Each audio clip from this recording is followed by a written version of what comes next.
Good evening, everybody. Welcome to another episode of The Breakdown. We're back, baby. We took a little bit of a space back from the live shows for a little bit there because there was that whole horrifying thing that Danielle Smith did and continues to be doing in regards to eliminating, attacking trans people and eliminating choice and everything else. And we wanted to make sure that we highlighted some voices that actually had some expertise. So it's been, I think, 2 weeks, maybe 3. I don't know. Time's so complicated since we've done a live show, but we're back and we've got a monster show planned out for you tonight. And then we've got this little curveball that we have to address off the top. So this wasn't quite how we had the show laid out. We'll get back into the groove of things in just a little bit here, but about an hour and a half before we were all ready to go, some news broke. So, let's get into it. To start with, on Friday, after much speculation, after many rumors, it was finally announced that the federal government, the coalition federal government, the NDP and the Liberals, had finally reached an agreement on a national pharmacare program. Now, this happened Friday. Now, in regards to what the program is going to be providing, there's a lot of details that we don't know yet. There's a lot of things that haven't been publicly released. The legislation hasn't been presented in Parliament yet. So we don't know all of the specifics. And that's one of the really important things to highlight right out of the gates. The exact details of the program are not completely known. But there are some details that are. It's rumored that the program is going to be coming at a cost of about $1 billion. What's it going to cover? Well, NDP leader Jagmeet Singh said the deal will mean that people no longer have to pay for prescription birth control, intrauterine devices, the morning after pill, and the abortion pill. So it's going towards a wide range of contraceptives. And in particular, it's worth highlighting that when we're talking about the prescription birth control, very often that's not just used to prevent the babies. It's also used for a wide variety of medical conditions. And this is really important to understand because this is a program that's going to reach much farther than just the not the babies. Because it's also one of the other things that NDP leader alluded to or straight up said was it's also going to have some pretty significant impact for diabetics on diabetes medication. Mr. Singh said a broad range of drugs will be covered, including insulin, insulin-like medication, and affiliated medicines. He didn't specify what medicines will come under those categories.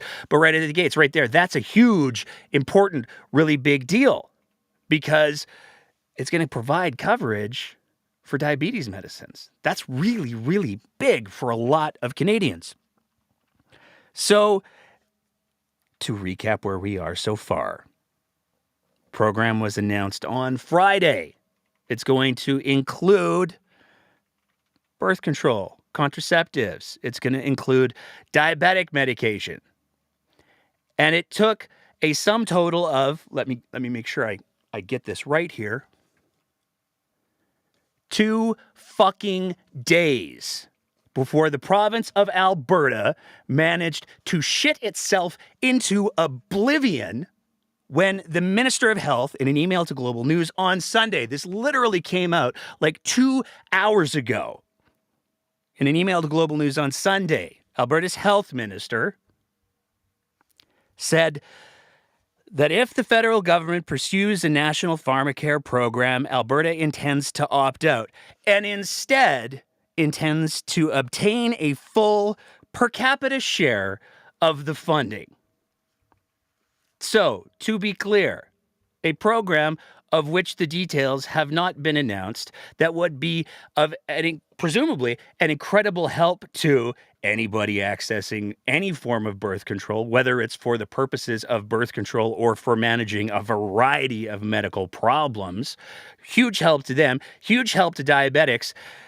And 2 days later, even though the specifics of the program aren't known, 2 days later, the Minister of Health comes out and says, you know what? We're not a real big fan of this program, but we'll take the money instead, presumably to run the Alberta version of a national pharmacare program. Let me just say that again. The Smith and government and the UCP want to be trusted to run a provincial pharmacare program. They want a blank check from the federal government to run. They've already done this, and they shit the bed on it. This is unbelievable. It is mind-blowing that Smith and the UCP, after flushing away $100 million of Alberta's taxpayers' money, would then say, hey, there's this billion-dollar program that's being rolled out to provide this essential health care for people that otherwise can't get it. We'd like to try again, please. If there was any indication that this government had any ability whatsoever to learn from their mistakes, there might be an argument for this, but we've seen no indication. If anything, we've seen obfuscation, we've seen straight up lies, and we have seen the waste of literally $100 million of taxpayers' money on exactly this. It's mind-blowing that the provincial government, without even knowing the details of the program, would come out and say, nah, we want to do it ourselves because we think we can do it better. When there's tens of millions of dollars of taxpayers' money that they're never going to see any return on because Danny rushed into a drug deal with Dr. Oz's mom's company for drugs they didn't even make. The vast majority of which that we even received are now just going to rot away in storage because, well, Danny promised that we might be able to sell them to other people. Turns out nobody wants the off-brand knockoff Tylenol. But Danny and co. now want to be able to get their hands on the money that's supposed to go towards making sure that diabetics and people who want access to contraception don't get access to it unless it goes through them. There are some areas where provincial autonomy, or provincial sovereignty, I suppose, as Danielle Smith would say, are appropriate. There are some areas that are absolutely provincial jurisdiction. There's no argument against that. But when the federal government comes together with a program that is designed to help the lives of people who don't have access to employer benefits or who don't have access to other social assistance programs, for the average Albertan, the average Canadian, for them to just say, nah, you know what? It's just not worth it for us. We'd rather have the money, please. It's absolutely mind-blowing. I needed the glasses to read that. This is aging me. This bullshit. Now, we're probably going to get into that more when we get into the open mic section of the show, but we wanted to get it out of the way off the top because we've been getting no shortage of DMs from people saying, hey, you going to cover this? Yeah, we're going to talk about this.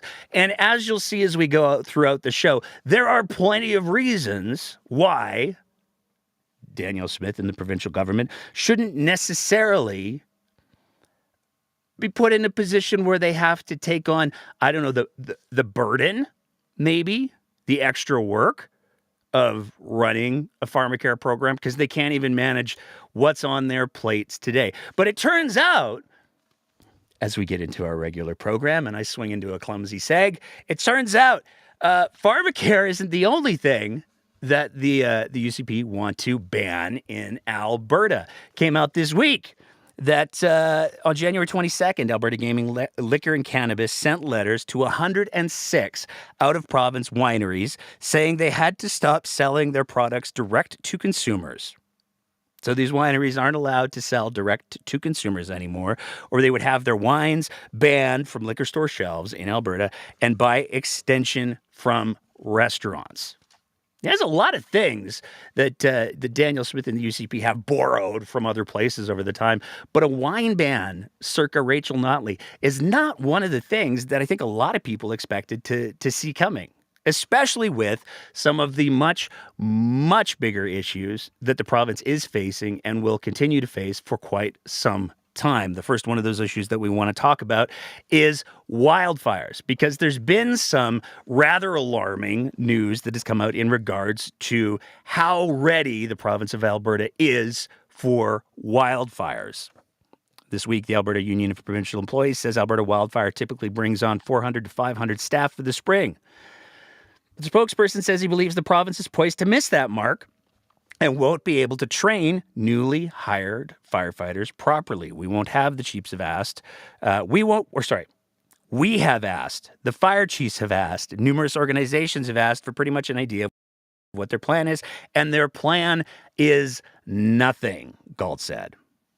Our belief would be to have that, plan would be to allow whatever happens to happen, to get the crews out and then bring in 4,000 people like we did last year to try to stop the wildfires. So the Alberta Union of Provincial Employees is saying, hey, you know what? We've got this wildfire problem in this province, and it's looking like it's going to be a rough season, because it turns out the season has actually already started.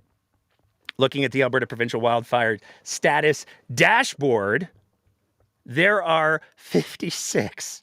It's February. We're doing this show on February 25th. There are 56 wildfires going in the province of Alberta right now.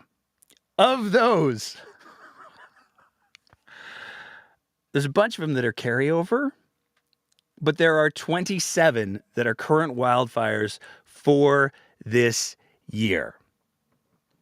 It's February, and there are 56 wildfires currently burning in the province of Alberta. Now, the good news is none of them are out of control, but the bad news is there's 56 wildfires already going in the province of Alberta, and multiple agencies are saying we're not ready for what's coming. But don't worry, because Todd Lowen and co. paid somebody to dress in a beaver costume to demonstrate how prepared the province is for wildfires, because they found, I guess, the falafel costume sold, so they decided to go with the Bertie Beaver. And, you know, if you were pitching this to maybe elementary school kids, then that would be, you know, a justifiable communication strategy. But when you're posting this to platforms like X, where presumably there's not a whole lot of 7-year-olds who are going to go, oh, look, it's somebody in a beaver costume, I feel safer already. It's a fascinating choice. But an even more fascinating choice that came from the announcement was the continued insistence of Rick McIver to wear sunglasses in any video presentation that he does. We've seen him do this on multiple occasions before. When he was first sworn into Danielle Smith's cabinet, he was there rocking the sunnies. And while this might seem like a pedantic little thing to poke on, the reality is that anybody who has any kind of experience in communications knows that if you're speaking to people, even if it's through a camera, putting any sort of barrier in the way makes that communication a lot more, inauthentic, a lot more, disingenuous. Barriers aren't good. Sunglasses are exactly that. But this is something that Rick has persistently and consistently done. He likes to rock his sunnies. But when you take a step back and you think about it, when you think about the fact that maybe the province is being caught with their pants down, they're not prepared, and they've got their sunglasses on, and they're engaging in some risky business, maybe all of a sudden this makes a little bit more sense. Moving on from there, one of the other problems that the province of Alberta is facing and is ultimately going to have to reconcile with, because not only is it going to be a huge problem in and of itself, but it's also going to directly correlate with how effectively the province is able to fight wildfires, has to do with the drought situation in the province of Alberta. And it's bad. It's not just like a little bit bad, it's really bad. To run through some of the water shortages that are going on from this story that was put up by the Tyee, there are currently 51 water shortage advisories in place for select water management areas across Alberta. It's likely that these advisories will remain in place over the winter months. And here's how bad it actually is. At the Old Man Reservoir, the current storage, and we're going to have some questions about this, we'll show in just a sec, the current storage is 30%. Normal for this time of year is between 61 and 80%. The St. Mary Reservoir, current storage is 18%. Normal storage for this time of year is between 48 and 75%. The Pine Coulee Reservoir, current storage is 28%. Normal for this period of year is between 74 and 91%. But how bad is it really? Like, those are abstract numbers. It's not like people have posted, I don't know, pictures on the internet that actually show the Old Man Reservoir completely dried up, apocalypse style, with the cracks on the bottom of the reservoir visible. You can walk across it now. I don't even know, looking at these pictures, how you get to 30%. Based on these pictures. Now, these pictures come from a Twitter account that posted them a couple days ago, Philip Meitzner, given full credit. And these were actually pictures that a colleague of his posted to emphasize the severity of the situation, because it really is that bad. It's also important to realize that as much as Alberta likes to talk about being the breadbasket of Canada, and we do produce a lot of food, there's no question about that, a lot of it is heavily reliant on irrigation. If you know the history of southern Alberta, you know that when people came to the province of Alberta to push out all the First Nations folks, but also to create all of that agriculture, there were huge infrastructure projects that were started in order to make sure that all of the fields and areas got the water that they needed. And so to see the reservoirs that feed that irrigation literally dried to the bottom is something that should give everybody serious concern. Because not only is this going to have a tremendous impact on the ability for those farmers, but it's also going to have a tremendous impact on the ability for people to get the water that they need to survive. And we're already seeing that happening. On Thursday of this week, the Crow's Nest River literally ran dry. The river, an essential source for South Saskatchewan river system, ran dry Thursday upstream of the village of Cowley.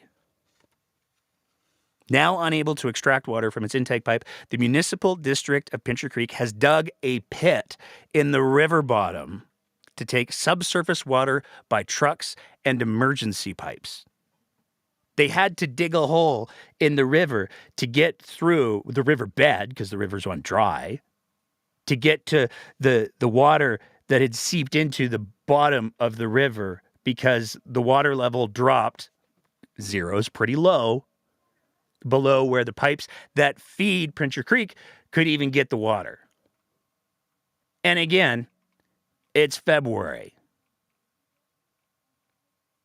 This is a serious crisis in this province, particularly in southern Alberta. And it's also important to realize that above and beyond water for things like, living and agriculture and keeping farm animals alive and it's also a resource that's heavily utilized by industry. And we've talked particularly recently about the fracking industry and how that is literally pumping water into the ground in order to fracture the rocks to get out oil and gas. There's no small amount of water that goes into that. So the water shortage has a lot of significant impacts. And when we're talking about water supply, you might think that the province would be pumping the brakes on anything that could potentially negatively impact the water supply. But we also saw, just recently, the news came through that The Grassy Mountain project is back on is back in debate. It's back in running. So the Alberta Energy Regulator accepted the Rocky Mountain coal mine application. They're planning on going ahead with a public hearing. There's a lot of people who thought this thing was dead and done with, but the company that was originally trying to do it very cleverly changed their name. So you see, it's a whole new thing. But as Minister of Energy Brian Jean argued, well, it's a whole new thing, but it's also an existing project. In an internal letter dated Thursday, the Alberta Energy Regulator says it made its decision after receiving clarification from Energy Minister Brian Jean about whether or not Northback's Grassy Mountain proposal should be exempted from a moratorium on coal development in these landscapes. So the AER wasn't jumping ahead to go with this because there is a moratorium that was put in place by the UCP. They said they weren't going to do this. But Brian Jean says, nah, it's cool, y'all. We'll call this an existing project, and you can go ahead and do this. There's a lot of people who are very upset about this. Corblund, Alberta country singer from Tabor. He had some thoughts. He was in the news this week. I met with Brian Jean to discuss the coal issue a couple of months ago, and I was alarmed by how little he knew. Lund sent an email to the Canadian press. I knew more about the coal issue than he did, and I'm just a guitar player, not the Minister of Energy. It's chilling to me that ill-informed politicians are making decisions about our water. And it's a very valid point. Because one of the big conversation pieces that came up the last time we dealt with this issue had to do with the fact that there were already leachings into the water supply from coal. And one of the products that leaches into the water supply is something called selenium. Now, selenium, like all things, and a little bit of it, it's not bad. Doesn't cause any problems. But when we start to talk about the levels that we see coming out of these areas, it turns into really bad really, really quickly. Because at the numbers that it leaches out, it can get toxic. And when we start to take a look at where the water all flows from, the Grassy Mountain project, some people argue, could put large parts of Alberta's water supply at risk of being exposed to high levels of selenium, which would make it not safe for drinking, not safe for agriculture. So at a time where the province is already facing a major drought, going ahead with something like this is unbelievably risky. Now, it's worth noting that what the AER has said is that this can go to a public hearing to determine how the public feels about it. So this is another one of those issues where it's going to be critically important that Albertans show up and make their voices heard. Because if you don't, it seems like Brian Jean has already made his mind up about this. Moving on from there. We got to talk about victim services. Because there's some changes that are being proposed to how victim services are being provided, particularly in rural Alberta. The RMA president, or Rural Municipalities of Alberta, he had some pretty hard quotes for the province. The Alberta government is pushing ahead with the consolidation of 60 current victim service units into 4 integrated regional societies. So instead of having all of these local societies, which are usually based out of like RCMP detachments, they tend to rely on volunteers, people who want to make sure that they're supporting the people in their community when they're the victims of a very bad thing. Instead of having all of those local services in the communities, they want to move it all to these 4 super centers, if you will. Now, the quote that came from the president of the RMAs, they have yet to convince me with any of the rationale that's been communicated by this government on why they're even doing this. And we just continue to be exhausted by the movement of the government to want to go down this path, McLaughlin said. It makes no sense. Now, it's worth remembering that McLaughlin was the guy and the RMA was the organization that Smith was happy to throw under the bus and say, hey, you know what, with the whole renewables moratorium, it was the RMAs, they asked for it. We're just listening to the will of the people. And then the president of the RMA said, well, we're excited and we're glad that these issues are being addressed, but we didn't ask for a moratorium. We didn't ask for this. We still don't know, although we can safely speculate, why it is that Danielle Smith even introduced the moratorium, where those ideas came from. Don't worry, we're coming to it.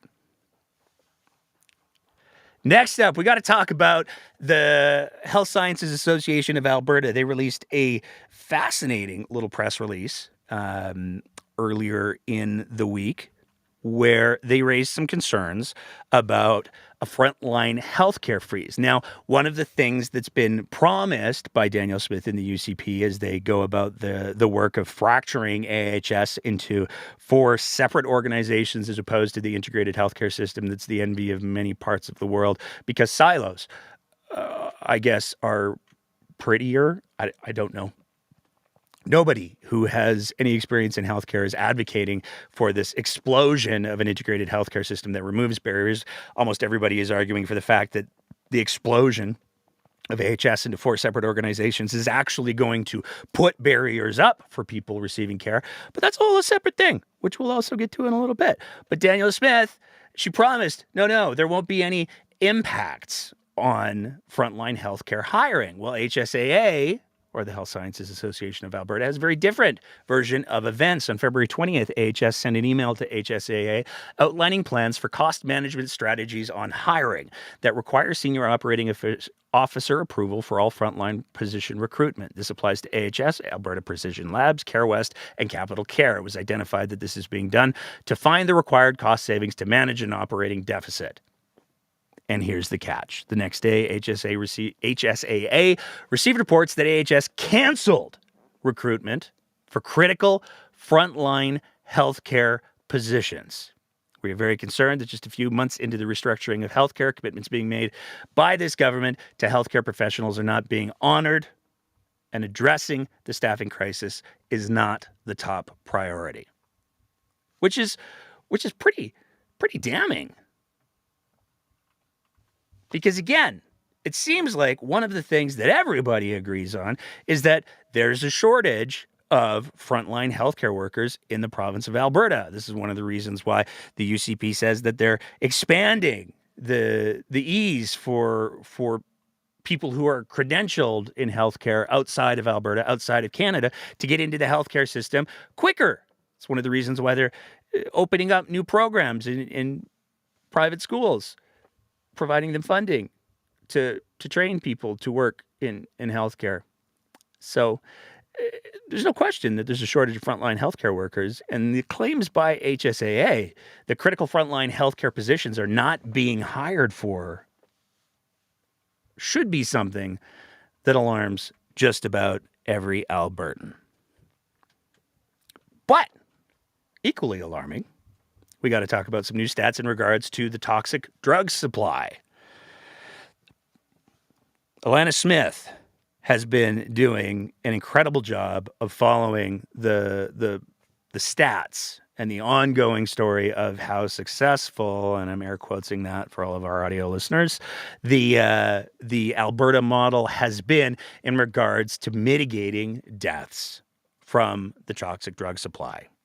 Her tweet here, another 140 of Albertans died from drug poisonings last November, shows new provincial data that brings the death toll to roughly 1,840 for the first 11 months of 2023. At this rate, Alberta will break another annual record for deaths. From her story, the provincial government has been reporting these deaths since 2016.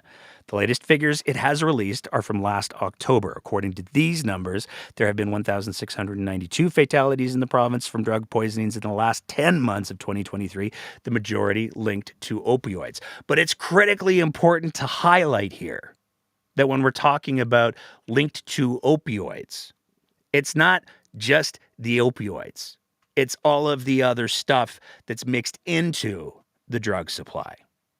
If the figures from the last 2 months of the year continue at this pace, 2023 will surpass the previous deadliest year of the province's toxic drug crisis, 2021, when 1,869 fatal drug poisonings were recorded. There were only about 1,500 drug fatalities in the first 10 months of 2021.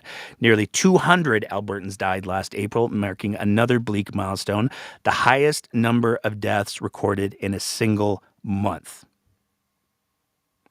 Now, there's no question those numbers are unacceptable. There's no question that people should not be dying from a toxic drug supply. There's also no question that there is very real evidence to demonstrate how the impact of a toxic drug supply can be mitigated. And we've had a couple of conversations with NDP leadership candidates. We're going to be dropping another one on Wednesday, where we sit down and have a brief little chat with none other than Kathleen Ganley. And we do talk about safe supply with her. We did talk about safe supply with everybody that we've spoken to so far. We're going to continue to ask all of these NDP leadership candidates that we can get on the show what their thoughts are on exploring evidence-based administration of safe supply to prevent numbers like these ones that we're talking about. But there's also no question that part of the conversation absolutely has to include recovery. And this is another area where, as much as Daniel Smith and the UCP and Marshall Smith like to tout the Alberta model, there's some pretty serious flaws that still exist in it. An organization that spent years urging the Alberta government to proclaim the creation of the Professional College for Counseling Therapists now has the support of two organizations that represent the majority of First Nations in the province. So Treaty 6 First Nations and Treaty 8 First Nations have said, yeah, there should be regulation for people who are providing counseling, especially addictions counseling in the province of Alberta. And it might surprise some of the people who are listening to or watching the show right now to find out there's not.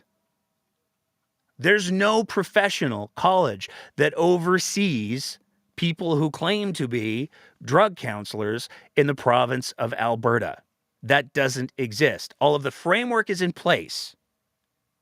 But the UCP, for reasons, I guess, has been dragging their heels for literally years in making sure that the people who are providing counseling, addictions counseling, or all the other different kinds of counseling, the people who are providing those counseling services are actually qualified to do so, and they're held to professional standards that they have to meet in order to be able to treat and work with vulnerable populations like people who are trying to enter recovery. It doesn't exist in the province of Alberta. Anybody can put up a shingle. And the example that's cited in this story has to do with a physician who lost her medical license because of some very bad choices, negligent, dangerous, some might even say abusive choices. And she's now advertising herself as an addictions counselor because she can. This is part of the Alberta model. Moving on from there. Take a quick little sip because this is a long one. We have spent several episodes covering Danielle Smith's new policy set that she's not allegedly going to be introducing this legislative session, but rather that she's going to be introducing in the fall legislative session right around the same time of her leadership review. It's a wild coincidence, totally inexplicable. But nonetheless, we saw at the end of January, Danielle Smith introduced a policy set where she not only targeted, and again, I'm going to use the same metaphor that we've been using on the show for a while now. Danielle Smith threw a great big target up on the wall, and at the very, very center of that target, where she wants everybody to focus their attention, it seems, is trans kids and supports and treatment for trans kids and trans youth. But that's not the only part of the target. There's a lot of other pieces of that target that appear to have been included with the hopes that everybody's going to be super focused on the trans kids piece and maybe we won't notice all of these other things. And it's all being done under the auspices of parental rights. That was the original sales pitch. But a lot of people very quickly pointed out, actually, what you're doing is taking away parental rights. You're limiting parental rights. You're limiting parental choice. And you're also limiting adult choice, because the policies apparently include restrictions on adult sport and who can play adult sports in what leagues and when they can play with them. It's a whole thing. So it's not just targeting trans kids. It's targeting a lot of other things, including creating an opt-in requirement for any sort of sexual education and a notification, not just if somebody wants to change their names or pronouns, but a notification system if a kid decides to live as out, which is, quite frankly, absolutely appalling. And it's going to put kids at risk. And as we have heard from people who are experts in this field over the last couple of weeks and people who have real lived experience over the last couple of weeks, it is going to get kids killed, period. Kids are going to die because of this policy set. But Danielle Smith has justified this policy set in a number of ways, most of which have very little, if nothing, to do with, what's the word I'm looking for? Yes, facts. She's created a bunch of arguments that a lot of people, including Vashi Kapelas, did, offered up a masterclass in how to deal with an interview with Danielle Smith. We'd still love to have you on, Danny. And how to deal with her when she unleashes the Gish Gallop or the torrent of bullshit. Well, one of the stories that came up very recently had to do with fact-checking Danielle Smith's claims about all of the examples that she likes to use in Europe. And she keeps talking about Norway and Finland and Denmark and all of these countries. They're shutting it all down. They're shutting it down. And when you actually take a look at what these countries are doing, that's not what's happening at all. In Norway, there's no law prohibiting gender-affirming surgeries. For those under the age of 18, chest surgery may be appropriate in special cases based on, wait for it, a comprehensive interdisciplinary assessment and parental consent. Oh, so in Norway, they recognize the parents should be able to consent to treatment and trans-affirming care. And they also recognize that the medical experts are, in fact, the medical experts who should be making these decisions. In Finland, puberty suppression treatment may be initiated on a case-by-case basis after careful consideration and appropriate diagnostic examinations. So again, the decision should be made by the medical experts, not the ideological politicians. In Denmark, there is no minimum age requirement for hormone blockers, and the decision to get treatment can be made by a young adult over 15, even if parents disagree. And in exceptional cases, referral for breast surgery may be offered. So as much as Danielle Smith is trying to paint this picture for all of the bigots on social media to go, but Norway and Denmark and Finland and all of those other countries, they don't allow any of this. They've recognized that they have to stop. And that's not at all what's happening. What all of these countries are doing is recognizing that there needs to be evidence-based care for trans-affirming care. Now, all of this, again, focuses on the bullseye at the center of the target. And it's important to highlight as well, all of the other issues that we talked about are still very much in play. She is absolutely impacting the choices of adults on who they want to play sports with. She is very much impacting the access to sexual education in the province of Alberta. There's a lot of other moving pieces going on, but the biggest thing to take away is almost all of the justifications that Danielle Smith has offered have either been purely emotional arguments or they've been total bullshit.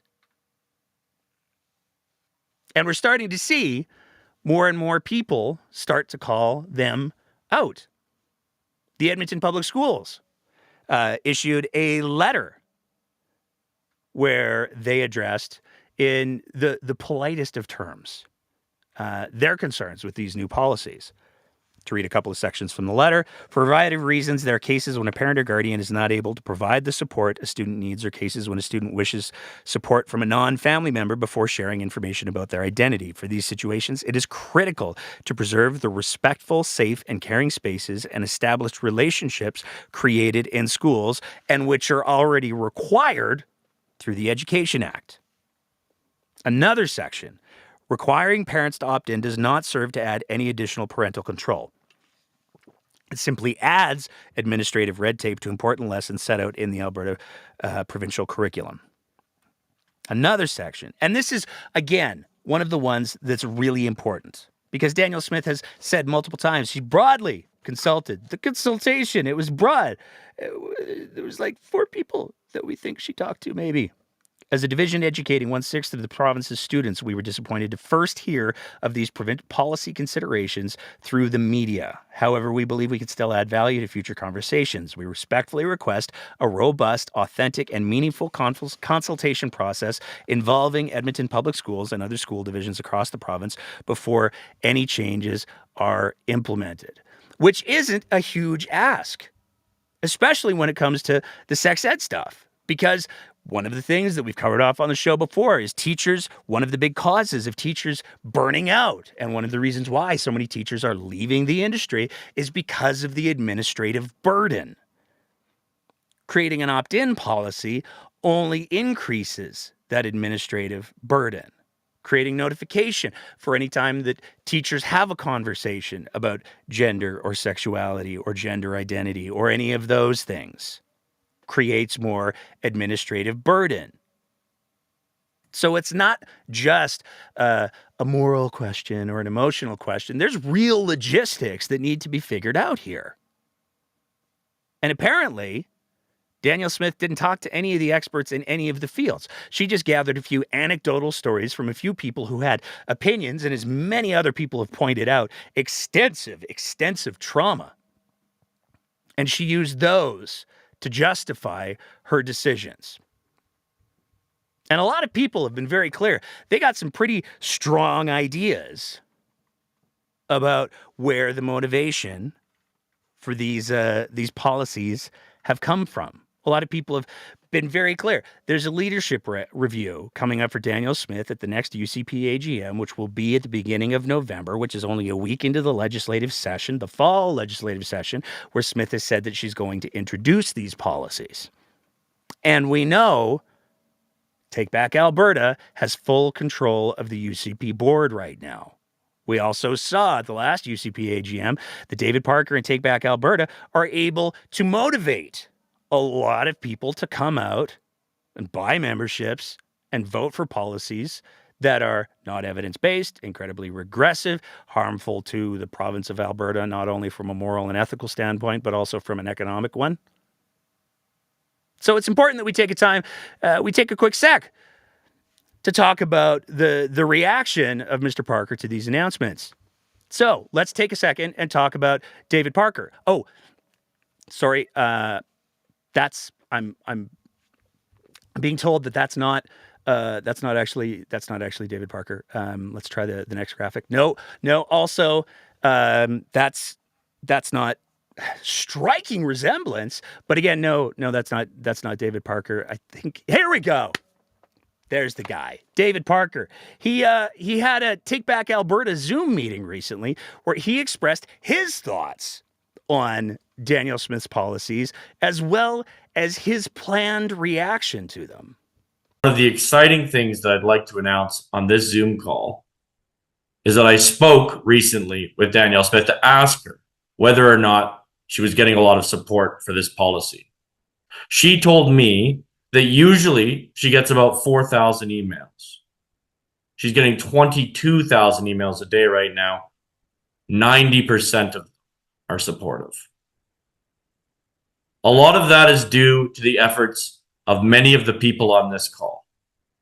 So I want to thank you, because I've not done as much as I could to show my gratitude to the Premier for standing up against this insane woke ideology. But I believe that we need to do that. And that's the first thing that I would like to discuss tonight.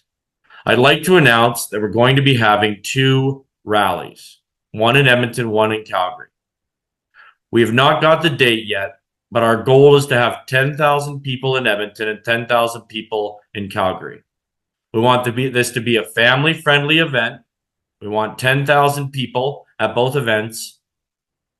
And the purpose of this event is to thank Danielle Smith publicly for standing up for our rights.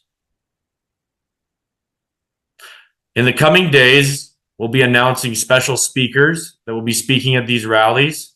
We may also have a rally in Red Deer if there is enough interest. I love that he ends that with, if there's enough interest in Red Deer. He thinks he's going to be able to get 10,000 people out to Edmonton and 10,000 people out to Calgary, but he's not sure if there's going to be support for this in Red Deer. Like, I'm sorry, Red Deer, but y'all have a bit of a reputation.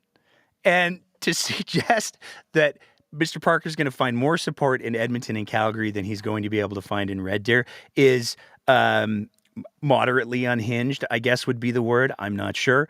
But there's some other stuff in that video that we need to take a second to unpack. I mean, the whole, we're going to make it family friendly. I mean, have you seen David Parker's speaking style? Because he's done some rallies before and he gets very loud and let's go with Haiti. He's got a not particularly family-friendly speaker style. It's going to be fascinating to see what the other speakers are. I wonder if they'll get Tucker back.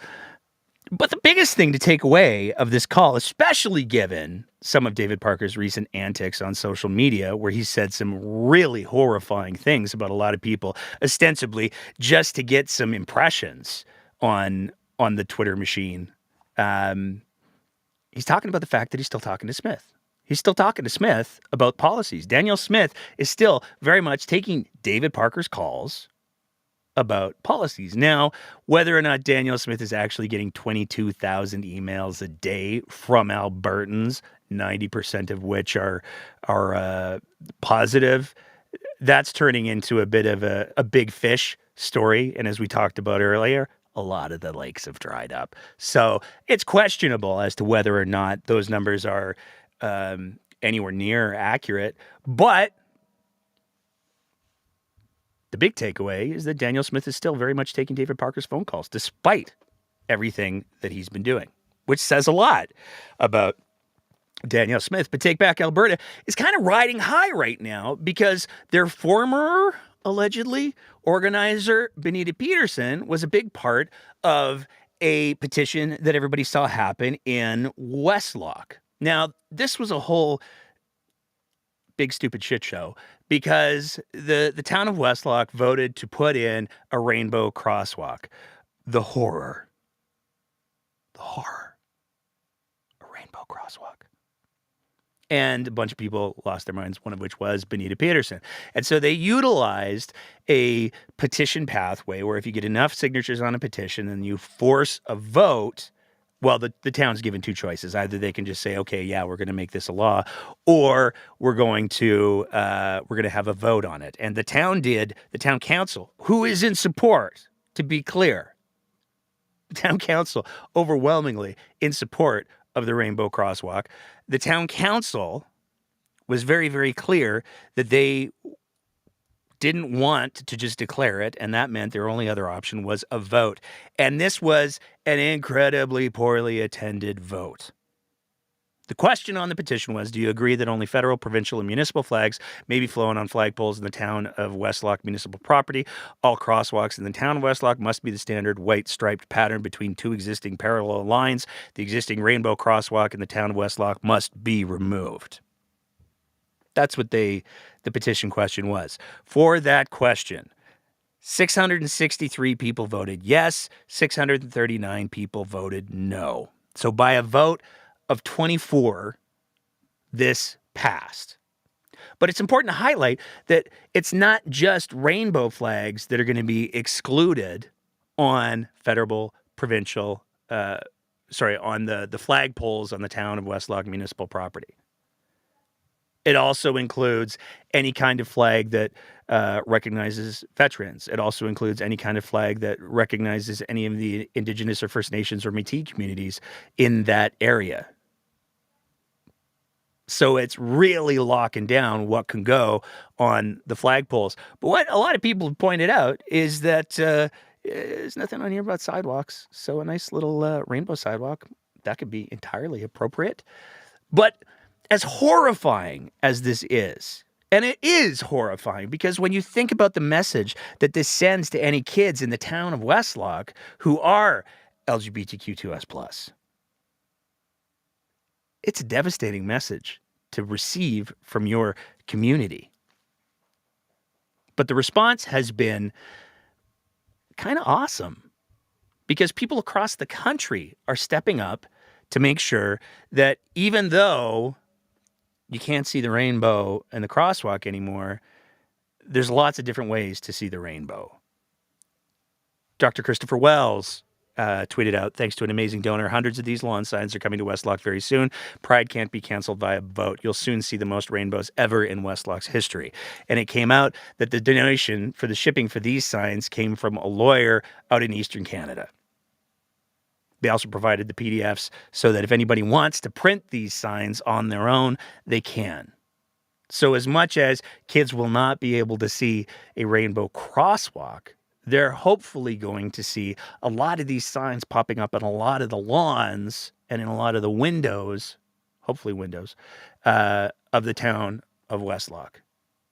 And it's critically important that they do because the minority of people who voted, and let's be clear, the turnout on this thing was absolutely abysmal, organized by somebody who stood outside of hospitals and yelled at nurses as they were leaving during the pandemic, calling them frauds, say they were lying. This is the caliber of people that we're talking about who are behind this petition and behind driving this vote. Kids should not be in any way hurt because of people like that. So it's fantastic that people are stepping up to let kids know that they absolutely do matter. Because 24 votes is an embarrassment. And I sincerely hope that the town of Westlock and the council of Westlock recognizes that the parameters of this petition are incredibly limited. And there's a lot of sidewalks that could use a lot of color. Moving on from there. I think we might be at the halfway mark. That's what I get for not doing a live show for 3 weeks. Danielle Smith. She did an address to the province where it was a strange little event because when you take a look at what Danielle Smith on her last address to the province, it was fire and brimstone and we're going to fight the feds and. And this was much more in line with actually her policy announcement where rather than make some bold statements, it was more than anything a sales pitch to Albertans. But it also included a very important little tidbit. Although I'm pleased to report that spending cuts will not be needed to balance this year's budget, lower resource revenues will certainly require us to show more restraint than previously predicted. We will ensure this is done thoughtfully and with priority given to the programs and services Albertans most rely on, such as health, education, and social supports. In addition, promised personal income tax cuts will have to wait a year and be phased in responsibly. Promise made, promise broken. One of Danielle Smith's key campaign promises was that she was going to make sure that we're going to do a tax break for a bunch of people. And people have been asking about it ever since the election almost a year ago. And her reaction has been, it's coming. We just got to work out the details. We're going to phase it in.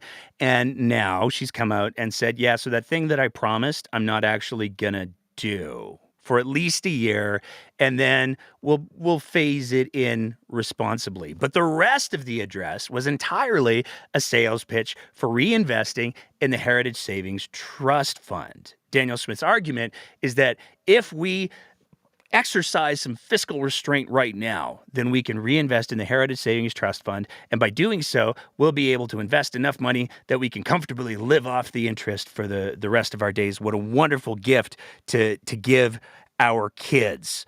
And if it sounds familiar, it's because it is. First of our pledges, and we're calling it our Wild Rose Pledge, is a pledge to balance the budget and start saving again. We would bring in a Balanced Budget and Saving Act that has really three elements. One is to stop running deficits and entrench that in no deficit rule in law. The second is to limit year-over-year spending increases in law to make sure that the budget does not increase by more than inflation and population growth. And the third thing is to grow our Heritage Savings Trust Fund up to an amount that allows it to start spinning off enough investment income that it can really provide that long-term financial security. We set a target of growing the fund to $200 billion within the next 20 years, and we think it's an ambitious target, but we think it's an achievable one. So that audio was from 2012. It's over a decade old. But when you listen to the policies that Danielle Smith, then leader of the Wild Rose, talks about, that's literally the entire slate of UCP policies that have been enacted, which is fascinating. It's fascinating for a whole bunch of different reasons. One of them is, as we talked to earlier, Danielle Smith hasn't changed her mind about anything.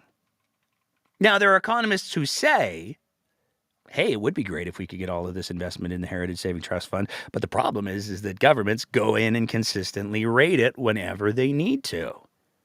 So as much as Danielle Smith is putting the pitch forward to Albertans, hey, you know what, would be great if we could save some money to put into this thing, she is at the same time saying we're going to have to exercise some fiscal restraint, which is wild given that this week also saw the final postings for the amounts of the trips, the cost of some of the sections of Danielle Smith's trip to Dubai. And for Danielle Smith to stand up in front of Albertans and say, hey, you know what? We got to save some money, y'all. We got to be more responsible with money for the kids. After she just spent $50,000 on luxury hotel rooms for a trip to Dubai that she didn't accomplish anything with. I mean, the hotel had its own private beach, so that's nice. But it creates some dissonance when you're going, on one hand, we have to be responsible with our money. We're going to have to cut some corners and you know, trim the fat. And also, I would still like to go to Dubai for my hotel with the private exclusive beach for no discernible reason. And I think I'll probably take my entourage too. That's cool, right? But it's also important to highlight, given that we know those policies came from Danielle Smith, Wild Rose 2012, what are some of the other goals that Danielle Smith would like to see? Because she didn't talk about, hey, we could invest so much more in healthcare. She didn't talk about, hey, we could invest so much more in education. She said she wouldn't cut, additionally, healthcare and education. But if we go back to the past, compliments of, again, the amazing Twitter account at Disordered YYC. Again, I know I say this every time we refer to their clips. That last clip was from them. They're an anonymous Twitter account, but they should be a mandatory follow for anybody who pays attention to Alberta politics. At Disordered YYC, they found this clip, which maybe explains a little bit more about why Danielle Smith wants to undergo some austerity in order to build up the Heritage Savings Trust Fund. I'd love to challenge Albertans to think about this, because if we got started now and we allowed the revenues to generate over time, we could grow it to the same size that Norway has. Norway, I think, is approaching $1 trillion. Imagine if we had $500 billion in that fund and it was generating a 5% return, that's $25 billion. That's enough to eliminate personal income tax and eliminate corporate income tax. So if we did a little bit of belt tightening and savings now, we could really create something quite glorious in about 30 years' time that would be a true legacy to hand off to our kids. What if we eliminated corporate income tax? When we take a look at Danielle Smith's policies through the lens of not what's best for Albertans, but rather what's best for corporations, and we take a look at all of the lobbying work that she did, particularly with the Alberta Enterprise Group, it starts to become the investments in the arena. It starts to become almost suggestive of the idea that maybe Danielle Smith isn't actually all that interested in serving Albertans. She's more interested in serving the ultra wealthy. But all jokes about that being the very first episode of Alberta Update, because Bruce was helping Danielle Smith with her leadership campaign on that one. We now got to start talking about your province, your premier. Because every 2 weeks, Danielle Smith does her little radio show where she answers, air quotes, questions from callers. And when we say answer questions, sometimes she answers questions, sometimes she does the Gish Gallop, and sometimes she just straight up starts to show how little she actually knows about things. And one of the big topics that they spent some time on yesterday was healthcare. Part that we're trying to assess is, why do we have a constant crisis in acute care? Why is it that we're constantly told that beds are full, they're at 100% capacity, that are at 105% capacity? And part of the reason for that is that we have people who are in acute care beds who should either be in continuing care, mental health facilities, they should be in addictions treatment, they should be at home with home care, or they're awaiting some kind of support for rental housing. We just got an assessment of how many alternative level of care patients there were in our acute care beds. It's 1,550 of 6,400 beds. If you're wondering why we have problems in our Alberta health system, is that the most expensive door and the most expensive bed is being occupied by somebody who should be in an alternative level of care. So that is what we are trying to solve. And that is a management issue. This is the reason why I have told managers, you must prove your value. And a manager who sat there and allowed for somebody to sit in a bed for literally 800 days because all they needed was to get their tax return done so that they could figure out how much support they were entitled to. If a manager wasn't able to see that and move it, that's a manager who shouldn't be there anymore. We have stories like this all over the place of people who have been languishing in acute care beds for 100 days, 200 days. That one's actually 891 days. So don't tell me I need to hire more managers. I need to hire fewer managers. I need managers to do their darn job. And if they don't do their darn job, we're not going to hire more of them. We're going to hire more frontline workers. You know when somebody's so close to getting it that it just hurts to watch them sail right by the actual thing because they were so close to landing it, and then they just missed it entirely? That's what Danielle Smith does in that clip. So she's right. There's an acute care problem. There's a huge problem that exists in hospital with backlog. There's a huge problem that exists because there are patients who should be in alternative or other care facilities that would be more appropriate for them, but they can't get into them.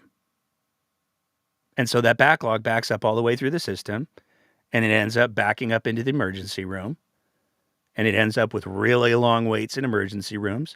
It ends up with staff being burnt out. It ends up with ambulances not getting back on the streets. There's no question that the problem is there are a significant number of people who have not been able to get into appropriate care. And that's where Smith loses the plot. Because she likes to use this example of this patient who has been in care for 800 and some odd days. And the thing is, when she first started telling that story, when Adriana Grange first started telling that story, we started asking around to some smart people who actually work in the hospitals. And we heard back from some smart people who actually work in the hospitals. And let's be clear, it's not a management issue. It's an easy thing to try to pin it on. But there's some very basic questions that if you start to ask, it becomes fundamentally clear, well, there's some bullshit going on here. How does a person sit in hospital for over 800 days and not leave because they just haven't been able to file their taxes? I mean, taxes suck. Nobody likes doing taxes. But you have to, if you stop and think about it for a second, maybe there's some additional obstacles that exist for this person to be able to do their taxes. But wait a second, if they're going to go to a provincially funded continuing care space, then they shouldn't have any problems getting into one of those because it's funded by the province. So why would they need their taxes to be funded? Unless, of course, there are no spaces available in the public facilities. And unless, of course, it's actually private facilities that are getting public money that are refusing to accept that patient because of the complexity. And maybe the reasons why, a small part of the problem, is that they need to get their taxes done. They need to figure out what their financial resources are going to look like, is because that's going to determine how much they need to top up the funding that exists to get someone into long-term care into a private facility that will accept them. Because that's the problem. That's the backlog. Private facilities don't want to take patients or people that require higher levels of care because that means they have to do more work. And while they're publicly funded, they're still private organizations and they like to make money. Because I guess they figured out that they could buy things with money, and that's a nice thing to be able to do. So when we're talking about people waiting for being unable to get out of the hospitals, it's not because management is unaware of the problem. To make that argument, you're also suggesting that every single person who's interacted with those people who have been in hospitals for months or in some cases years just don't care. They've never bothered to raise their concerns to a supervisor or a manager. And that supervisor has never bothered to raise their concerns to the manager or the powers that be. It's just a problem of nobody cares, you see, because there's no other way to interpret that argument. The reality is that there are some people who are in hospital for unacceptably long periods of time, but it's not management's fault. It's not the healthcare workers' fault, and it's certainly not the patient's fault. It's the fault of the fact that we've built a long-term care system in this province where the publicly funded, publicly administered beds are incredibly in short supply, and the privately run, publicly funded beds get to decide what patients they're going to accept. So again, it almost brings up this argument that if we're going to profitize our healthcare system, as Danielle Smith very clearly wants to do with the implosion of AHS, it's going to come at a cost. And it's unfortunate that Danielle Smith is weaponizing people who can't get into appropriate levels of publicly funded but privately administered care because the system has been set up in a way that if you're a company who's receiving public money and you don't want to deal with someone who's going to be a lot of work, you can just say no. And rather than addressing that issue, she's going to pin it on managers and, by extension, everybody who is in interaction with that patient. But Smith had some other thoughts as to why the healthcare system is having so many problems.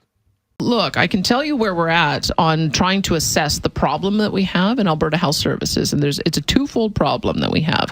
One is that we have an org chart that is 663 pages long. If you want to get an idea of why we have such a management problem, 663 pages is their org chart.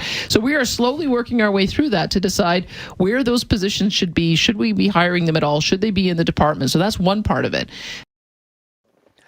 You see, it's the org chart, but maybe we should talk about what an org chart is, because there might be some people, like apparently Danielle Smith, who don't know what an org chart is. You see, when you have an org chart, what that does is it lists off everybody who works in that organization and who they report to and who that person reports to and.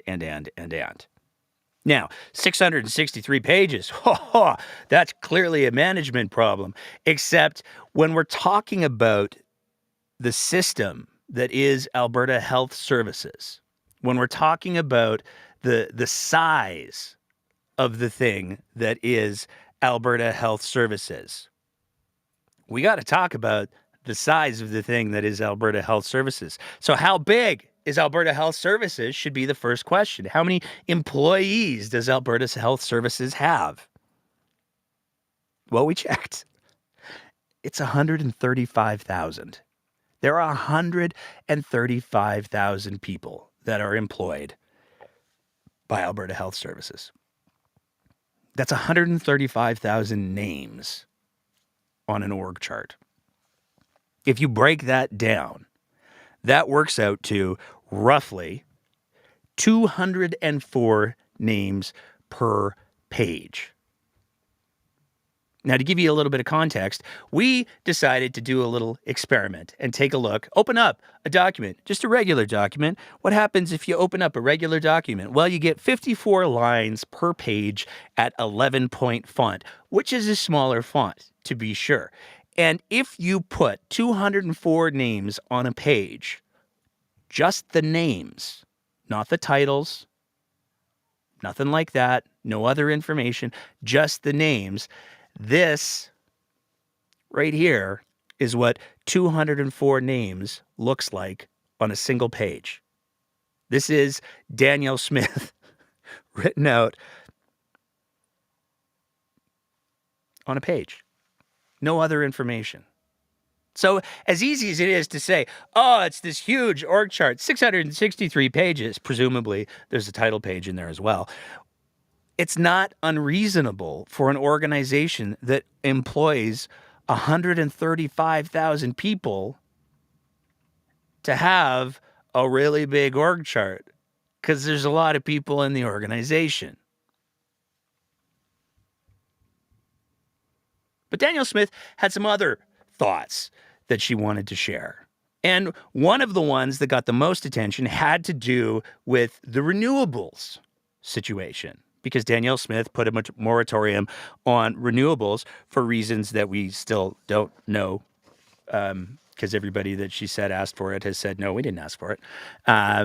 And there's been a lot of questions about what's it going to look like when the renewables moratorium is lifted. What are the policies that Danielle Smith is going to implement? Because one of the big justifications that she threw out and maintained up until yesterday was, well, you know, somebody's got to be responsible for the cleanup. There's this concrete that's left in the ground after a wind turbine goes down, and the solar panels, they have to be put away.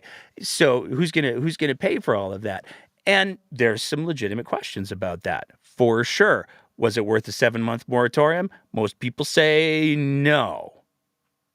But her justification changed a little bit yesterday, and she tipped her hand in regards to what actually is going to be announced in just a couple of days. Some comment that about 100 projects worth more than $33 billion were put on hold throughout the moratorium process. Are we going to get those back? We'll get back as much as we can bring on as with gas at the same time. Like, again, There's no point in me bringing on 33,000 megawatts of wind and solar if none of it's going to work when it's minus 35 on January 13th when it's 5 o'clock at night. You can build 100,000 megawatts of solar, and if the wind doesn't blow and the sun doesn't shine, you still get zero power. So that's what I'm saying. We need to bring on a responsible amount of wind and solar and always ensure that we have enough baseload dispatchable power so that it can be backed up. So it might be a slower pace of growth. So what she's saying there is any development of renewables has to be matched by development of other ables. We know Danielle Smith loves the natural gas, but there's some very real flaws to her argument. We're going to let somebody else address those in just a minute. But what she's saying is if you want to build renewables, renewable power to sell to the grid in the province of Alberta, then you also have to match it with natural gas. Hey, have we heard Danny say this anywhere else before? I don't know if this is the solution, but I seem to recall that this was the policy in Montana, that if you did want to sell into the grid, you had to be able to firm up your supply. So if you were a wind producer and you could produce 100 megawatts of wind at your peak, you had to always be able to produce 100 megawatts, which created that healthy dynamism that they had to partner with some other type of generation. I think in most cases it was natural gas to make sure they could firm up the supply. So let's be clear.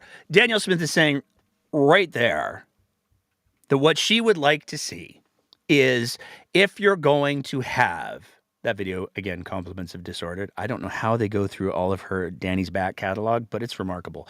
But what she's saying there is that if you want to have renewables, then you also have to partner with somebody to make sure it's matched with natural gas. And there's always this conversation that goes on about, well, what about the really bad days? Well, it's worth noting that when we're talking about the January event where there were almost rolling brownouts across the province of Alberta, it happened at a time of day when, yes, wind and solar weren't producing because the sun had gone down and the wind wasn't blowing. That's a fair statement. But it also happened at a time where there were multiple gas plants that were offline. It also happened at a time where a new gas plant that's going to be putting out significant amounts of energy wasn't online yet. So the problem, in many ways, will have already solved itself in just a couple of weeks. But there's a better question that perhaps need to be asked. With Albertans universally complaining about the cost of electricity, what would, if there were more wind and solar, what would the effects of that be? Let's ask somebody who thinks that they're, I don't know, an expert. You're going to get a lot of excess power for both solar and wind when the sun is shining and the wind is blowing. So you're going to get a lot of excess power when the sun is shining and the wind is blowing. If you have a glut of supply, what would that do to the price of the things? I think that there's some sort of economic law of supply and something where if you have a lot of supply, then the price goes down. So even if you want to make the argument for making sure that there is a minimum base load power, even if that's what you want to do, that's still not a compelling argument to not aggressively move ahead with renewables when private companies want to invest in the province of Alberta to build more renewables. Because what would it do during those periods, to say nothing of storage, but during those periods when wind and solar is producing, it could drive the prices down, which is the one thing that we hear at all levels of government people are deeply, deeply concerned with. It was also one of the big topics that came up repeatedly on that episode. So you have to ask the real question of why doesn't Danny want to go ahead with renewables? Why does she want to tie it to oil and gas? It's almost as if she spent years lobbying for oil and gas. But she also had some thoughts about how... I knew I wasn't going to be able to get through this bit with a straight face. She also had some thoughts about how the relationship works between ministers and heads of state. She's apparently had some revelations in that department recently. I think, though, that Guilbeault is Trudeau's proxy and Trudeau actually shares the same ideologies. You know, Marianne, I was willing to give Trudeau the benefit of the doubt until this week, when he came into town, blew in with, barely any notice, didn't tell us why he was here, went on the air, slammed me, slammed our oil sands, slammed any worker who's been fooled to think that the oil sands companies are actually going to get to net zero, and then breezed out again. And when I saw that, I realized that he is actually the proxy for what Trudeau truly believes. I thought that we were engaging in good faith with the federal government on trying to get aligned to a pathway to carbon neutrality by 2050. Yeah, and you've also got the Alberta group, the Alberta-Ottawa group, that is trying to find some consensus. So does this kind of political posturing by the Prime Minister harm any kind of progress that group might be achieving? All I can say is that that sounds like campaigning. That sounds like election talk. It sounds like he's once again following the same old pattern of trying to demonize Alberta so that he can win votes in Eastern Canada. And if that's the case, if we're headed to election, then let's get it on. Let's have an election. Let's put the ideas on the table. Let's either get him another 4-year mandate so we can get back to business and be grown-ups about how we engage with each other, or let's have a change of government so that we can have a government in place that doesn't continue targeting Alberta unfairly. But if that's what he's doing, is electioneering for the point of trying to earn points and votes in other parts of the province or other parts of the country, then call an election already. Now, there's a lot to unpack here. Because on one hand, we've got Danny saying, I had no idea that a minister would be acting on... I had no idea that a minister would be acting on the instructions of a head of state, as if she's never written mandate letters for any of her ministers, or as if she hasn't chosen ministers for the specific reasons that they would do the things that she wanted them to do.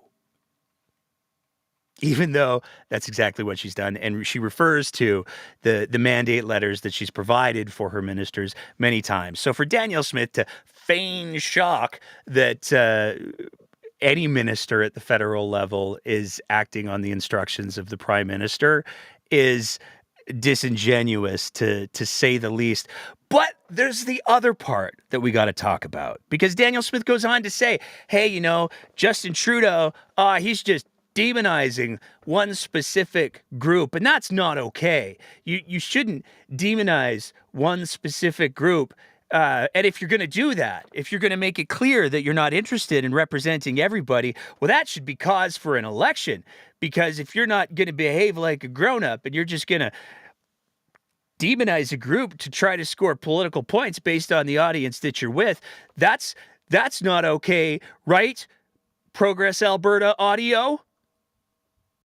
We want to be known as the kind of government who isn't afraid to tackle the difficult issues. And we don't want to be dissuaded from taking the hard decisions because of a little bit of noise and emotion that happens out there. You've probably seen that the left has their head explode almost every other day. Some of the things that we do, we've got so much more coming, though. They don't know what's about to hit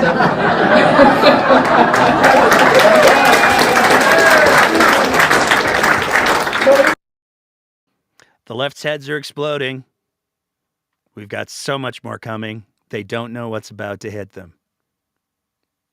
Something, demonizing a group. That audio was from the progress report from an event that happened just a few days ago, where Danielle Smith was speaking to a wealthy group of oil and gas folks, and she decided that as much as it's totally not okay for Justin Trudeau to demonize a specific group, it's totally okay for her to demonize a specific group, the left.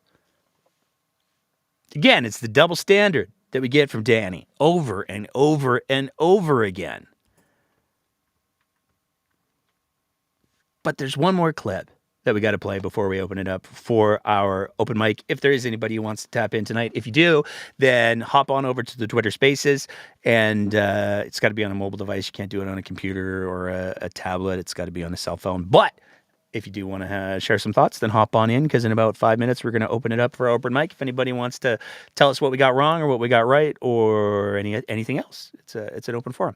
You can do that on the Twitter Spaces in just a couple minutes. But before we do, we got to talk about Danielle Smith's other big policy announcement, and it has to do with political parties, not at the provincial level, not at the federal level, but at the municipal level.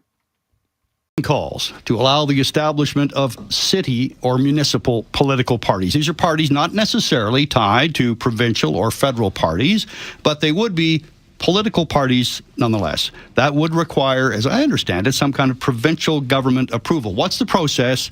How likely is that to happen? Well, I'm in favor, especially for the largest municipalities. Maybe not everyone. I mean, we've got 355 municipalities, and the smaller the municipality, I don't know that they're as partisan. But when you get into a city the size of Calgary or Edmonton, you better believe it's partisan. I know everybody thinks that it's not, but did anyone really know that there were going to be single-use plastics and paper bans that happened in Calgary and Edmonton in the last election? Don't you think people should have campaigned on that? It's been, I think they're revisiting it in Calgary, but they still have it in Edmonton, and it just came out of the blue. So I think because we are now at a point where Calgary and Edmonton decision makers are moving beyond the things that cities normally do. Cities normally do things like infrastructure. They make sure that your lights stay on if you're with NMAX or EPCOR. They make sure that you can get your garbage picked up. They make sure that you get water.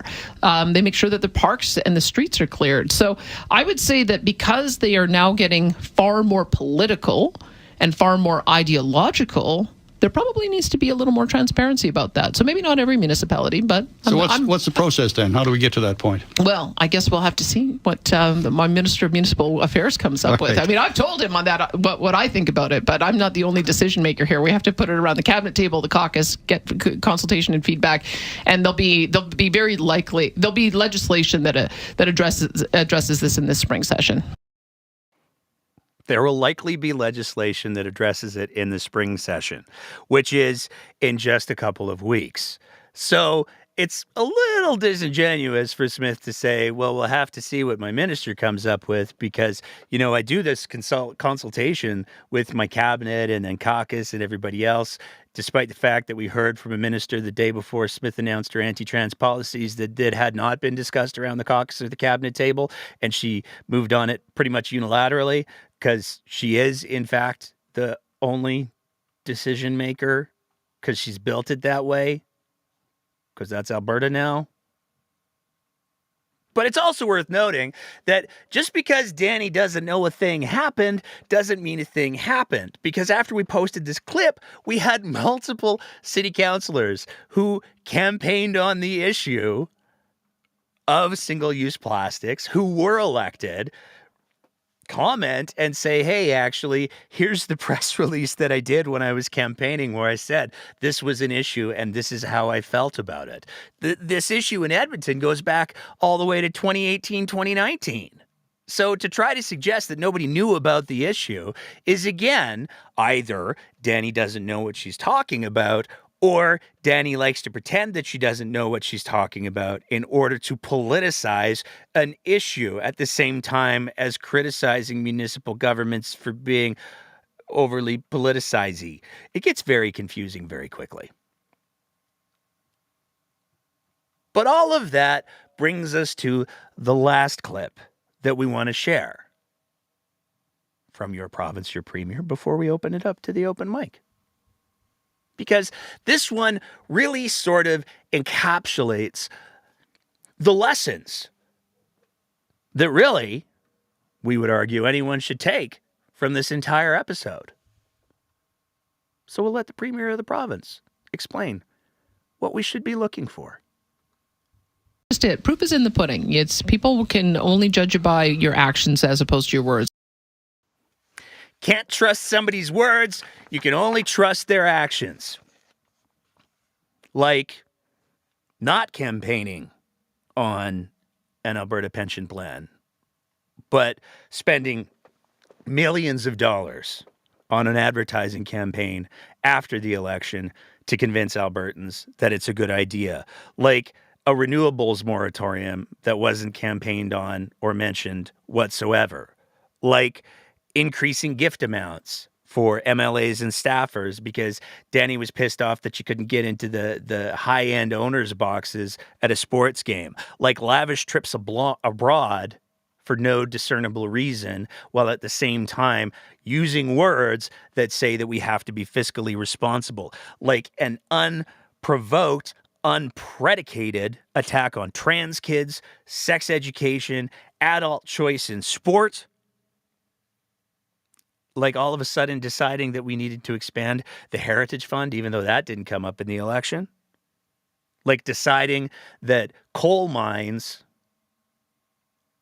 even if it's not the same company, should still be considered an existing project, and the Minister of Energy steps in to push it over the line. Or like saying that you're going to fix utilities, the cost of utilities. You're going to address the cost of living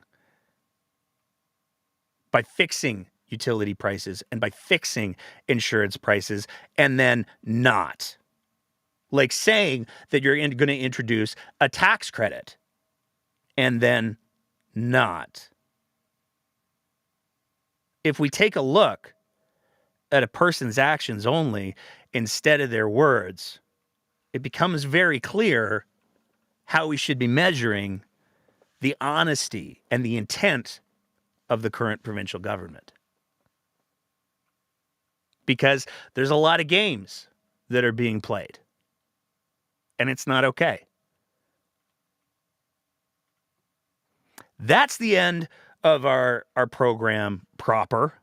And so I want to thank everybody for sitting through all of that. And this is the part of the show where we open it up for our open mic. So once again, if you want to weigh in on any of these issues, or if you have something that you want to bring our attention to, then we would ask that you hop over to the Twitter Spaces, join the conversation there, and we can bring you in for it. We do have one of our regular speakers. She's very, very quick to already get into the queue. We're going to add Cassandra as a speaker, and we're going to see what's going on. So Cassandra, what's the haps?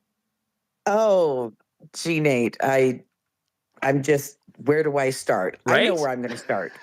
I'm going to start with a history lesson.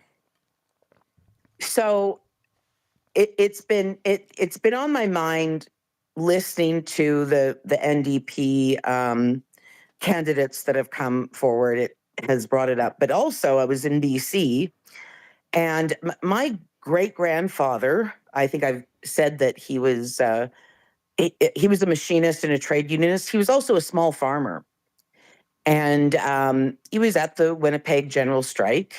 And I've been learning a little bit more about his involvement with things like the CCF.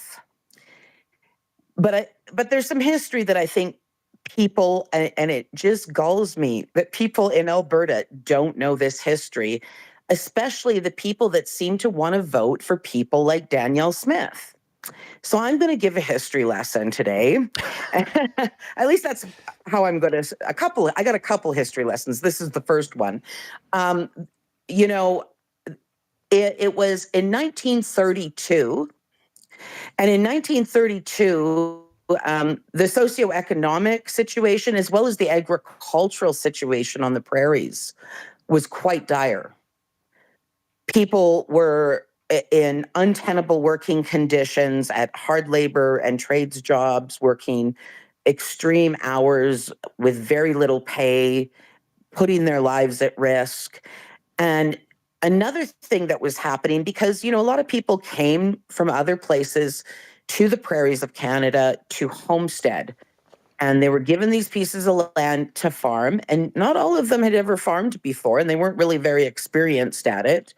And another event came to be, and that event that came to be was actually, it was a moment of man-made climate change, most famously known as the Dust Bowls.